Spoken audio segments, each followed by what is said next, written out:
बिस्मिल्लाहिर्रहमानिर्रहीम। अस्सलामु अलैकुम नाज़रीन, आलमी शोहरत याफ्ता फुटबॉलर क्रिस्टियानो रोनाल्डो ने कोका कोला की कंपनी को एक ही पल में अरबों डॉलर्स का नुकसान पहुंचा दिया। आज की इस वीडियो में हम आपको ये वीडियो दिखाते हैं और इसकी हकीकत भी बताते हैं। तो नाज़रीन, आप मारूफ फुटबॉलर रोनाल्डो को तो जानते ही होंगे। यकीनन आपने कभी ना कभी रोनाल्डो का फुटबॉल मैच तो देखा होगा।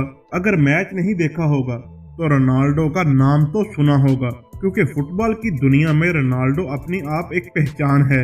तो मोहतरम नाज़रीन, गुज़िश्ता शाम एक प्रेस कॉन्फ्रेंस में रोनाल्डो के सामने जब 2 कोक की बोतलें रखी गईं, उस टाइम वो प्रेस कॉन्फ्रेंस कर रहे थे तो उन्होंने उसी वक्त कोक को हटा दिया और उस जगह पर पानी रख दिया और अपने फैन से कहा कि कोक इस्तेमाल ना करें, आप प्यास बुझाने के लिए पानी पिया करें। रोनाल्डो की सिर्फ इतनी सी हरकत की वजह से कोका कोला की कंपनी को 400 अरब का नुकसान हो गया है। इस वाकया के बाद कोका कोला की कंपनी ने रोनाल्डो को ब्रांड एम्बेसडर की ऑफर की कि आप हमारी कंपनी में ब्रांड एम्बेसडर बने और हमारे लिए एक एडवर्टाइज करें, जिस पर रोनाल्डो ने इनको इनकार कर दिया। मोहतरम नाजरीन, वीडियो अच्छी लगी हो तो इसको लाइक लाजमी कर दीजिएगा। मिलते हैं किसी अगली वीडियो में, तब तक के लिए अल्लाह हाफिज।